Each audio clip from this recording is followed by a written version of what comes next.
Cara pembuatan secangkir kopi klotok memang berbeda. Jika secangkir kopi biasa, umumnya dibuat dengan cara menyeduh bubuk kopi dengan air panas. Seorang penjual kopi klotok tak mengenal betul asal-muasal nama kopi klotok. Meski begitu, Sodi piawai sekali dalam meracik kopi itu. Langkah pertama, Sodi memastikan terlebih dahulu nyala bara dari arang dalam tungku yang masih tradisional. Sodi memang tak menggunakan kompor dari minyak, apalagi kompor gas. Minuman kopi yang masak dengan panas dari tungku arang memiliki kenikmatan dan kadar kematangan yang khas. Kalau pakai kompor nggak enak lah, itu kan bau minyak itu. Langkah kedua, Sodi memasukkan kopi bubuk ke dalam panci. Takarannya disesuaikan dengan jumlah cangkir yang akan dibuat. Kopi bubuk ini bukanlah kopi bubuk biasa yang Sodi beli dalam keadaan sudah jadi dari warung. Sodi menumbuknya sendiri dari biji kopi asli. Sodi bahkan tak menggunakan mesin tumbuk. Ya kopi dari pasar tuh beli yang mentah itu goreng. Gula kemudian dibubuhkan secukupnya. Tak boleh terlalu manis karena Sodi membuat racikan kopi untuk beberapa cangkir sekaligus. Jika ada pembeli yang ingin lebih manis, bisa menambahkan sendiri setelah kopinya dipisah dalam cangkir masing-masing.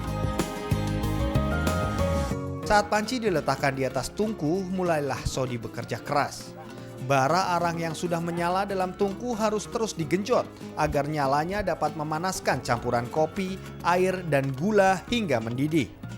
Tak ayal, Sodi pun harus mengeluarkan tenaga ekstra keras saat mengipasi bara agar besar panasnya.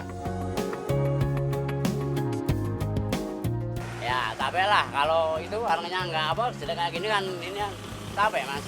Kalau gini tuh kan nggak apinya nggak bisa besar, kan capek.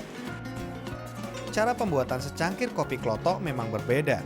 Jika secangkir kopi biasa, umumnya dibuat dengan cara menyeduh bubuk kopi dengan air panas, maka secangkir kopi klotok dibuat dengan cara memanaskan hingga mendidih campuran bubuk kopi, gula, dan air dingin. Cara ini membuat kopi matang secara merata. Ya biar rasa itu matang mas. Kan kopi kalau dimasak ini kan lebih matang daripada dicor itu. 10 menit berselang dan kopi pun mulai masak. Saat Sodi membuka tutup panci itu, sayup-sayup terdengar bunyi air mendidih. Bunyinya yang khas itulah yang kemudian membuat sebagian orang memaklumi kenapa kopi ini dinamakan kopi klotok. Pelanggan kopi klotok berasal dari berbagai kalangan, namun kebanyakan pelanggannya adalah pengemudi bis atau truk. Maklum, mereka seringkali memilih untuk berkendara di malam hari agar lalu lintas tak sepadat di siang hari. Untuk itu mereka harus tetap terjaga hingga pagi hari. Kopi klotok dianggap mampu menolong mereka untuk tetap prima hingga pagi hari. Kalau saya sering jalan malam itu kadang-kadang kan suka ngantuk. Ngantuan itu saya bisa tangkal dengan ini. Sip. Meski begitu, ada juga pembeli-pembeli kagetan yang penasaran dengan rasa kopi klotok ini. Harga per cangkir kopi klotok tidak mahal, hanya Rp2.000 saja. Selain kopi klotok, Sodi juga menyediakan menu makanan ringan, peneman kopi, seperti jadah, tempe, dan tahu bacem.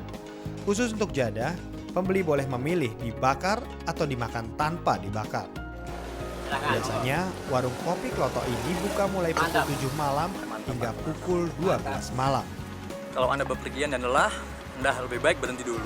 Dan apabila Anda melewati kota Ambarawa, Anda dapat mampir di warung kopi klotok ini. Prato Mestiogroho, Danang Prayudi, Ari Harisman, Trans TV, Ambarawa, Jawa Tengah.